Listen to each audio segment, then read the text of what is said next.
Olá, meus alunos, olá, minhas alunas, concursandos e concursandas de todo o Brasil! Sejam muito bem-vindos ao nosso curso de Direito Previdenciário comigo, o professor Guilherme Biasotto. E vamos iniciar o nosso curso com um assunto introdutório, um assunto preliminar que não faz parte da Seguridade, não faz parte da Previdência, não faz parte da assistência. É um assunto que introduz o estudo do direito previdenciário, que é a legislação previdenciária. E o que seria a legislação previdenciária? Nada mais é do que o estudo e análise da norma previdenciária. Então tem muito aluno que fala assim: Gui, a legislação previdenciária está prevista onde? Está prevista em tudo! Em toda a legislação como um todo, em todas as normas, estará presente a legislação previdenciária, porque nós estudaremos a norma. Como assim, Gui? Não estou entendendo. Então visualiza comigo e vamos que vamos. Olha que coisa linda, ó. Deixa eu colocar aqui para vocês. Canetinha preta e vem. Olha aqui, ó. Legislação previdenciária.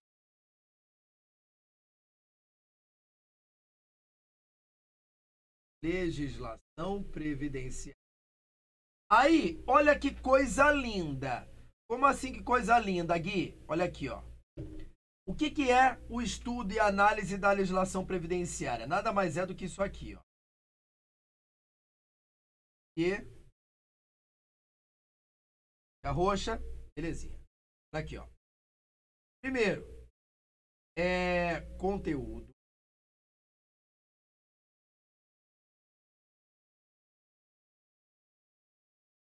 Dois, autonomia e a sua classificação.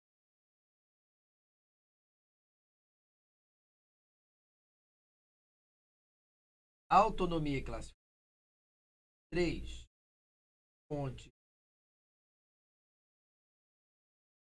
4, validade. Validade.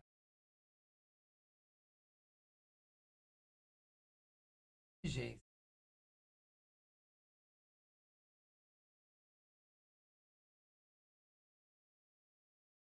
Seis,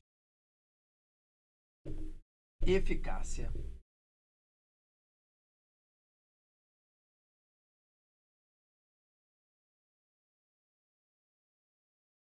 7, interpretação.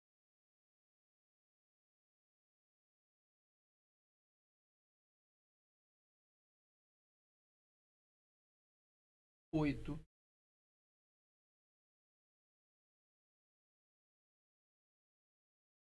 então, legislação previdenciária significa saber todos esses 8 pontos aí. Conteúdo, autonomia, classificação, fontes, validade, vigência, eficácia, interpretação e integração das normas de direito previdenciário. É isso que você precisa saber. Então, por que isso não tá? Ah, isso tá na Constituição? Tá. Tá na lei? Tá. Tá no decreto? Tá. Tá em tudo. Então, onde você visualiza a legislação previdenciária? Na Constituição, em emendas constitucionais, em leis complementares, leis ordinárias, leis delegadas, decretos-lei, medidas provisórias, decretos, portarias, instruções normativas, circulares, jurisprudência, doutrina, costumes, tratados, tudo. A legislação previdenciária está em todos os lugares. Por quê? Porque é o estudo da norma previdenciária. Então vamos lá. Primeiro ponto, conteúdo. Qual é o conteúdo da legislação previdenciária? O que compõe o direito previdenciário? É uma coisa retardada, mas muitos alunos não sabem. O que compõe o estudo de um ramo do direito chamado direito previdenciário.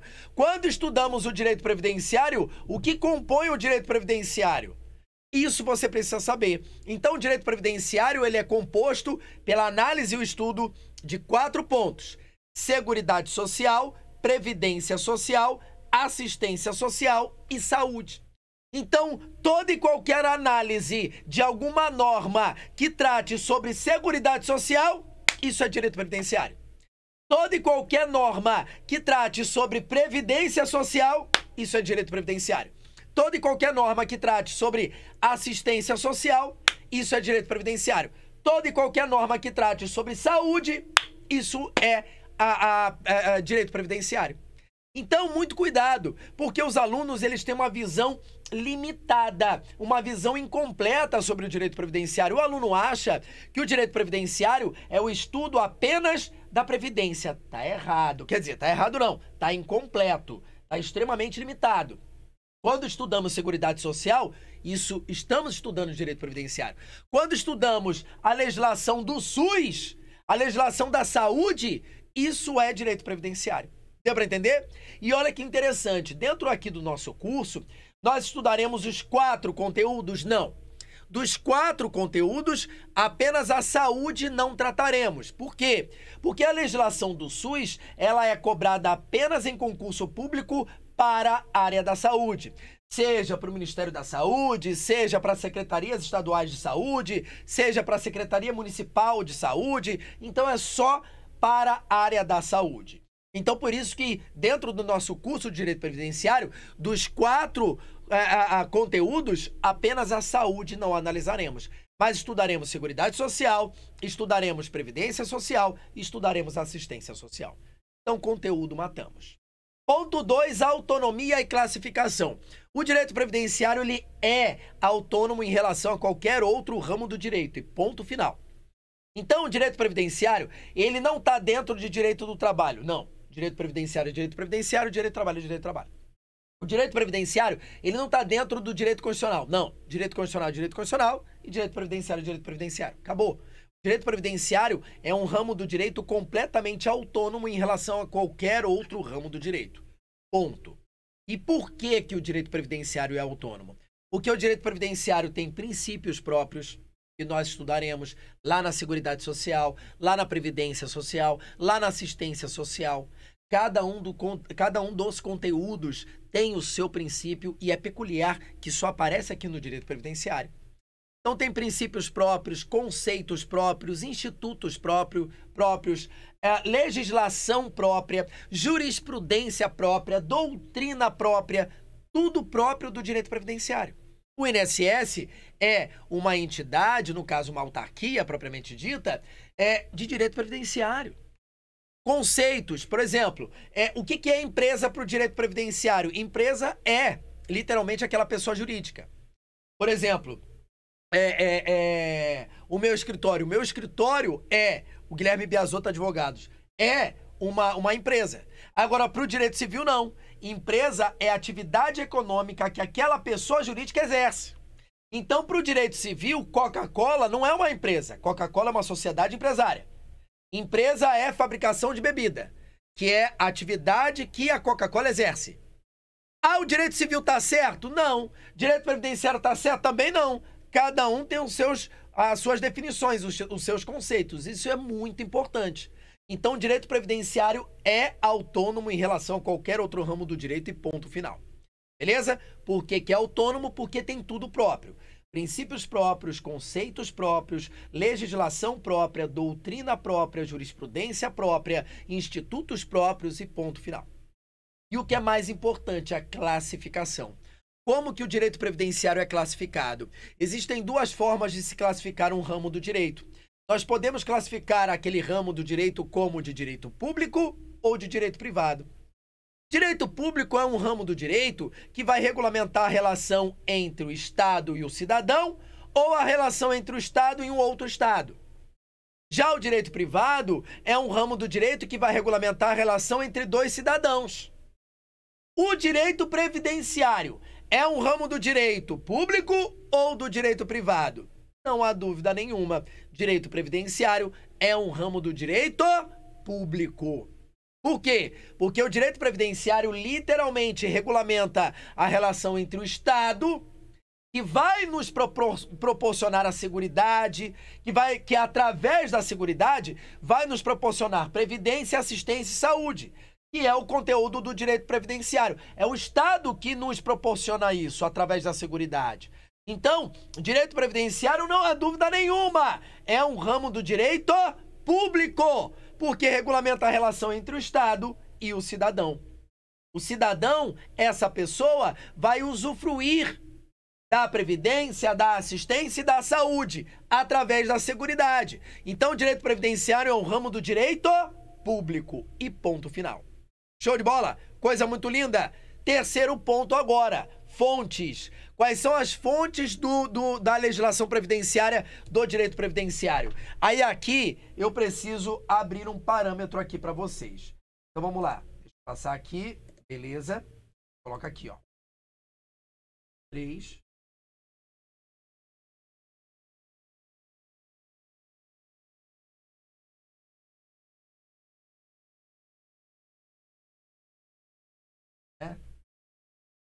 Tá?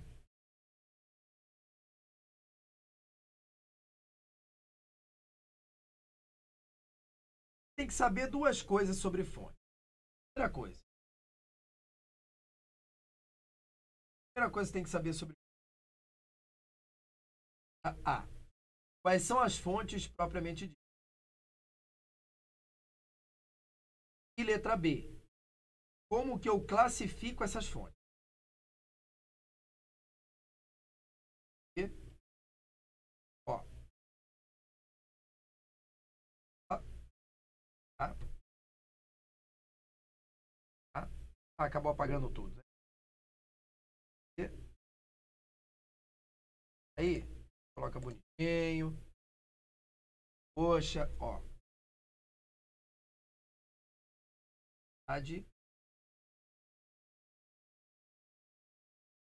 Eficiência e eficácia.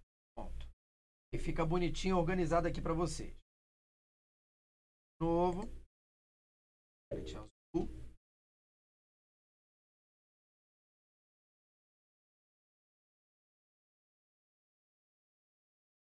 Saber duas coisas sobre as fontes. A. Quais são as fontes? E letra B. Como que eu classifico?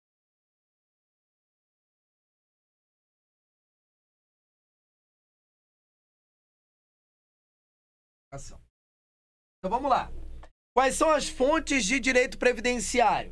Então presta muita atenção. Quais são as fontes do direito previdenciário? Primeira fonte, Constituição Federal. Então o artigo 6º da Constituição Federal é uma fonte de direito previdenciário. Fonte nada mais é do que o surgimento. Da onde vem? Da onde vem o direito previdenciário? Então, em primeiro lugar, Constituição. Então, o artigo 6º da Constituição, do artigo 194 do artigo 193 até o artigo 204 da Constituição, que fala sobre a Seguridade Social, saúde, previdência e assistência, tudo isso é direito previdenciário. Além da Constituição Federal, emendas constitucionais, principalmente a emenda constitucional 103 de 2019, que é a última reforma previdenciária, a 7ª reforma previdenciária dentro da nossa previdência, que surgiu lá em 1990. Beleza? Então, emendas constitucionais são fontes do direito previdenciário. Que mais? Leis complementares, leis ordinárias, leis delegadas, decretos-leis, medidas provisórias, decretos, instruções normativas, circulares, portarias, jurisprudência, doutrina, costumes, usos e costumes, princípios, acordos e tratados internacionais, acordos e convenções coletivas de trabalho, contratos, tudo isso são fontes do direito previdenciário. Acabou. Então, tudo que fala sobre direito previdenciário é uma fonte de direito previdenciário. Acabou. Então, tudo isso são exemplos de fontes de direito previdenciário. Ok? Agora, você tem que saber, e é isso que é cobrado em concurso público, como que eu classifico essas fontes. Então, vamos lá. Vamos cá. Existem 3 formas de classificação. Presta muita atenção aqui, ó. 3 formas de classificação. Aqui. Ó. Olha aqui, ó. Primeira forma de classificação.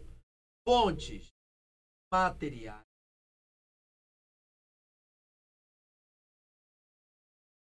Fontes materiais e fontes formais. Segunda classificação, fontes autônomas e fontes heterônomas.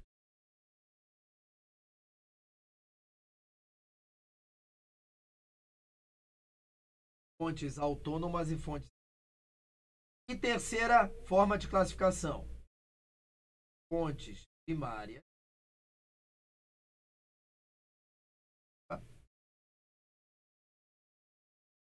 Ó, fontes primárias.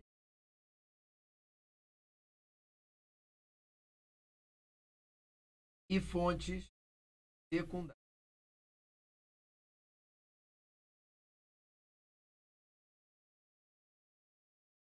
Fontes primárias, fontes secundárias. Ok? Beleza? Então, essas são as formas de classificação, os tipos de classificação. Show de bola? Coisa muito linda? Coisa muito linda. Ok? Então, o que são fontes materiais? Fontes materiais são fatores, são acontecimentos históricos, econômicos, sociais e políticos que geram a necessidade de se regulamentar pelo direito. Então, exemplo de uma fonte material, a Revolução Francesa. A Revolução Francesa de 1789 gerou uma criação de novas normas dentro da França. Então, a Revolução Francesa, que foi um acontecimento, foi uma fonte material. Que mais? Aqui no Brasil, por exemplo, a crise econômica, financeira e política no Brasil desde 2016, que culminou no impeachment da então presidente Dilma Havana Rousseff.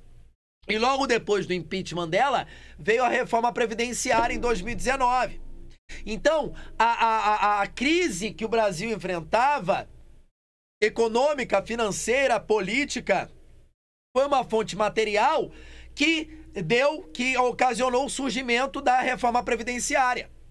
Então, fontes materiais são acontecimentos, são fatores históricos, econômicos, sociais e políticos, tá? É um acontecimento. Agora, a fonte formal é o direito propriamente dito.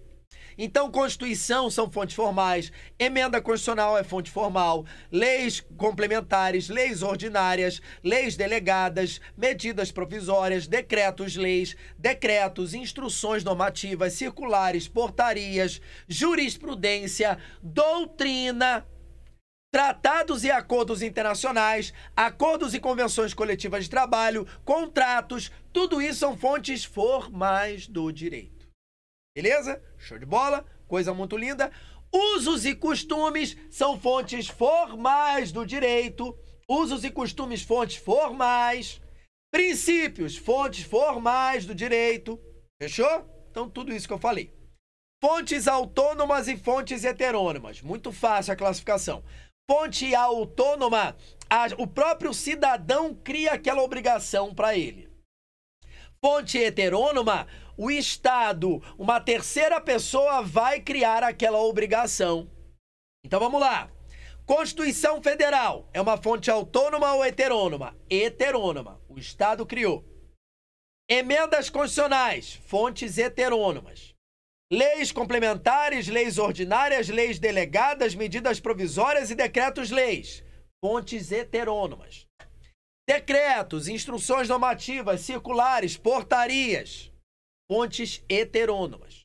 Jurisprudência, doutrina, fonte heterônoma. Acordos e tratados internacionais, heterônomas. Acordos e convenções coletivas de trabalho. Convenção coletiva de trabalho é um acordo entre o Sindicato das Empresas e o Sindicato dos Trabalhadores. E acordo coletivo do trabalho é um acordo envolvendo o Sindicato dos Trabalhadores e uma empresa. Acordos e convenções coletivas de trabalho, fontes autônomas. O próprio cidadão cria aquela obrigação. Contratos, fontes autônomas. Usos e costumes, fontes autônomas. Princípios, fontes heterônomas. Fechou? Matou? Fontes primárias e fontes secundárias. Fontes primárias é o primeiro lugar onde o seu direito está previsto. É o primeiro lugar onde o seu direito está previsto. E fonte secundária é o segundo, terceiro, quarto, quinto, sexto lugar onde o seu direito está previsto. Se você não encontra o seu direito no primeiro lugar, se você tem que ir no segundo lugar procurar, aí já é uma fonte secundária. Então vamos à classificação. Constituição Federal, fonte primária. Emendas constitucionais, fonte primária. Leis complementares, leis ordinárias, leis delegadas, decretos-lei, como por exemplo a CLT, e medidas provisórias, fontes primárias. Decreto, instrução normativa, circulares, portarias, fontes secundárias. Por quê? Porque decreto, portaria, circular e instrução normativa, elas servem para aplicar melhor a lei, para explicar melhor a lei, para regulamentar a lei. Se a lei que eu falo, que são as normas legais, né? Quais são as normas legais? Lei complementar, lei ordinária, lei delegada, medida provisória e decreto-lei. Se as normas infralegais, ou seja, que estão abaixo da lei, se as normas infralegais, o que são normas infralegais? Decretos, como o decreto 3048 de 99, decretos circulares, portarias, instruções normativas, tudo isso são fontes infralegais, normas infralegais. Então, se as normas infralegais explicam melhor a lei, dão melhor aplicabilidade à lei, regulamentam a lei, e se a lei é fonte primária, norma infralegal é fonte secundária. Está abaixo, então é fonte secundária. Então, decreto, instrução normativa, circulares, portarias, tudo isso fontes secundárias do direito. Acordos e tratados internacionais, fontes primárias do direito. Em primeiro lugar, por exemplo, o Brasil tem um acordo previdenciário com o Japão, né? Então, o brasileiro que contribui para a previdência japonesa pode trazer o dinheiro para cá, para o Brasil. Assim como o japonês que esteja aqui no Brasil e contribui para a previdência brasileira, ele pode levar esse dinheiro lá para o Japão. Por que isso acontece? Porque o Brasil e o Japão têm um acordo previdenciário. Então, acordos e tratados internacionais, fontes primárias do direito. Acordos e convenções coletivas de trabalho, fonte primária do direito. Fontes primárias do direito. Beleza? Contratos, fontes primárias do direito. Jurisprudência e doutrina, fonte secundária do direito. Princípios, fontes primárias. Usos e costumes, fontes primárias do direito. Beleza? Então, visualizamos todas as fontes do direito previdenciário e classificamos cada uma delas. Cada uma delas classificamos. Então, para resumir, a Constituição Federal é uma fonte formal, heterônoma e primária do direito. Acordos e convenções coletivas de trabalho são fontes formais, autônomas e primárias do direito. Acordos e tratados internacionais são fontes formais, heterônomas e primárias. Jurisprudência e doutrina. Jurisprudência nada mais é do que um conjunto de decisões judiciais. E doutrina nada mais é do que os livros, do que o pensamento, artigos, né? Textos sobre direito previdenciário, publicados e escritos por pensadores do direito previdenciário. Então, jurisprudência e doutrina, fontes formais, heterônomas e secundárias do direito. Pronto. Então, para cada fonte, você tem uma classificação. E você tem que saber classificar cada uma das fontes do direito previdenciário. Ficou top? Show de bola? Show de bola. Então, a gente pega aqui agora, ó. Volta lá. Olha aqui, ó. Então, ó. Validade. Então, vamos analisar sobre a validade das normas previdenciárias. Muita atenção aqui sobre a validade. Olha que coisa linda. Vou colocar aqui, ó. Na outra tela. E aqui, azul. Então, ó. 4. Validade. Quando que a legislação previdenciária, quando que a norma previdenciária é válida? Quando ela é criada por alguém competente. Então, falou em validade das normas previdenciárias, falou em competência. aquela pessoa que criou aquela norma previdenciária, ela tem competência para isso? Aí nós temos dois tipos de competência. Nós temos a competência privativa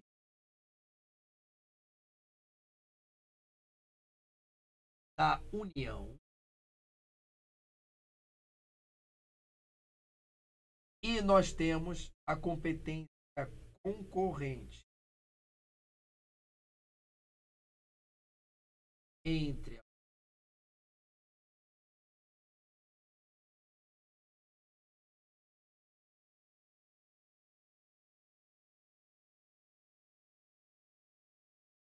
a União,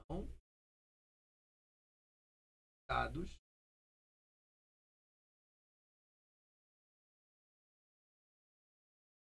Federal e pode colocar municípios aqui também, tá? Municípios também. Então preste atenção que isso daqui já não é direito previdenciário mais. Isso aqui é direito constitucional. Isso aqui aparece na Constituição Federal e vocês que já estudaram e estudam o direito constitucional, você sabe disso. Dentro da Constituição Federal, dentro da Constituição Federal, nós temos lá, a partir do artigo 21, o artigo 21 ele vai falar sobre a competência exclusiva da União. Só a União pode tratar sobre aqueles assuntos. O artigo 22 ele vai falar sobre a competência privativa da União. Em regra, só a União pode tratar daqueles assuntos. Mas se a União quiser, ela pode delegar a competência para tratar sobre aqueles assuntos. No artigo 23, a Constituição fala sobre a competência comum entre a União, Estados e Distrito Federal e, consequentemente, municípios. Competência comum, União, Estados, DF e municípios podem tratar sobre aquele assunto de forma genérica ou de forma específica. Acabou. Está liberado total. E o artigo 24 da Constituição fala sobre a competência concorrente entre a União, Estados, DF e, consequentemente, mais à frente a Constituição vai falar, municípios. Qual a diferença da competência comum para concorrente? Na competência comum, União, Estados, DF e municípios podem tratar sobre aqueles assuntos de forma genérica ou específica. Está tudo liberado. Na competência concorrente, só a União pode tratar sobre regras gerais. Estados, DF e municípios tratarão sobre regras específicas, complementares, suplementares. Essa aqui é a diferença. Dentro do direito previdenciário, nós só abordamos 2 dessas 4 competências. Então, no total, são 4. Competência exclusiva, privativa, comum e concorrente. Sobre o direito previdenciário, e você já sabe qual é o conteúdo do direito previdenciário, que é o estudo da Seguridade Social, Previdência Social, Assistência Social e Saúde. Sobre esses 4 assuntos, apenas 2 competências vão aparecer. A competência privativa e a competência concorrente. Já te ajuda pra caralho. Então, se aparecer na tua prova competência exclusiva da União sobre direito previdenciário, tá errado. Se aparecer na tua prova competência comum, tá errado. Sobre direito previdenciário, tá errado. Então, sobre o conteúdo do direito previdenciário, nós só temos 2. A privativa da União e a concorrente. Só. Já facilita por demais o estudo e a análise desse ponto. Então vamos lá. Para que uma norma previdenciária, para que uma legislação previdenciária seja válida, qual é o assunto que só a União pode tratar de forma privativa? Olha aqui, ó. Sobre Seguridade Social.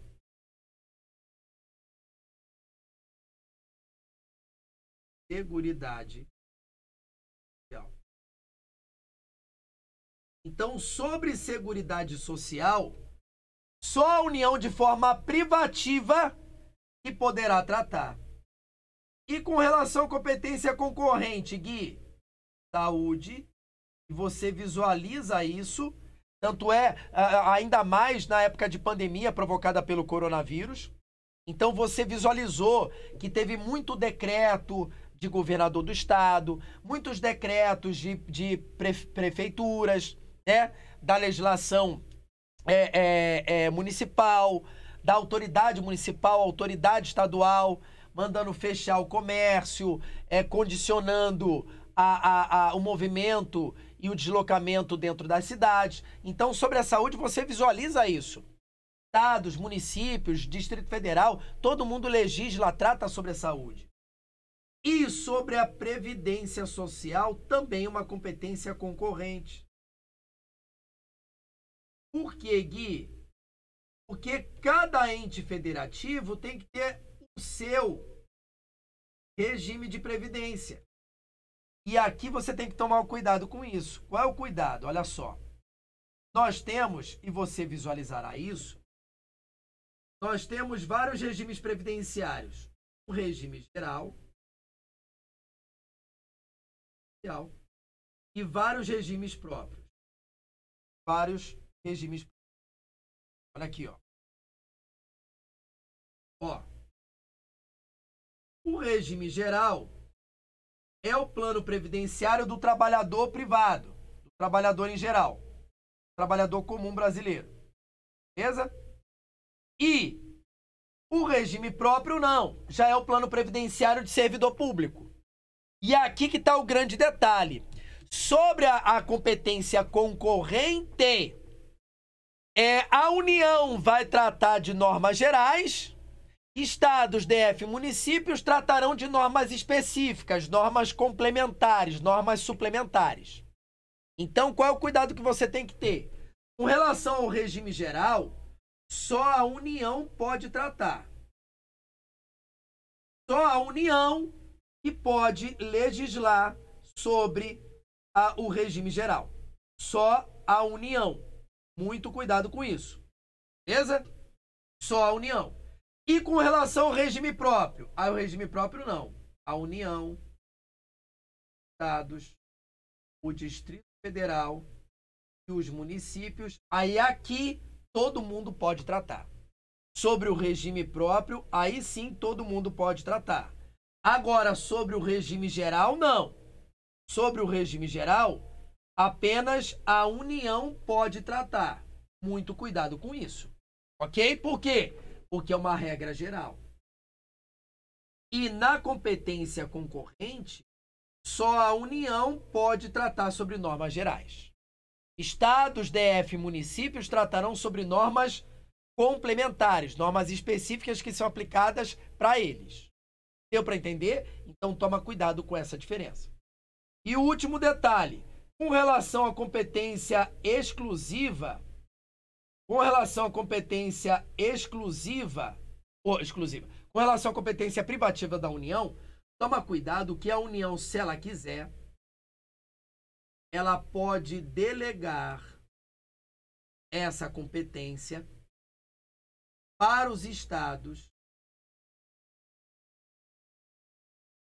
e para o Distrito Federal, desde que seja através de uma lei complementar.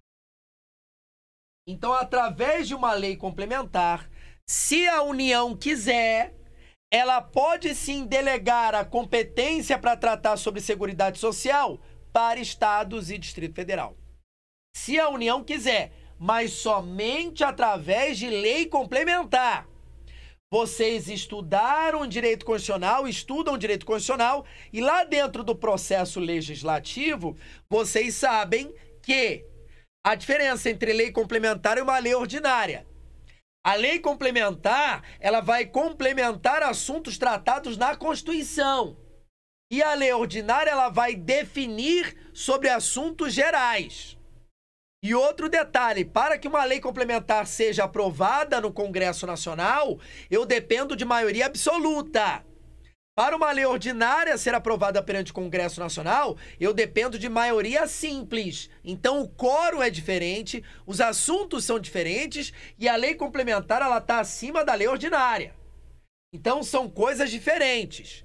Então, somente através de uma lei complementar, se a União quiser, ela pode sim delegar para estados e o Distrito Federal a tratativa sobre Seguridade Social. Beleza? Show de bola? Então, muito cuidado com isso. Isso é a validade das normas previdenciárias. Isso é a validade da legislação previdenciária. Uma norma previdenciária é válida quando ela é criada por alguém que tem competência para isso. E agora você já sabe quais são os assuntos de competência e quem tem a competência para cada assunto. Fechou? Show de bola? Na segunda parte da nossa aula, nós continuaremos e finalizaremos o assunto sobre a legislação previdenciária. Então, um grande beijo, um grande abraço e até a parte 2 dessa nossa aula. Tchau, tchau, pessoal!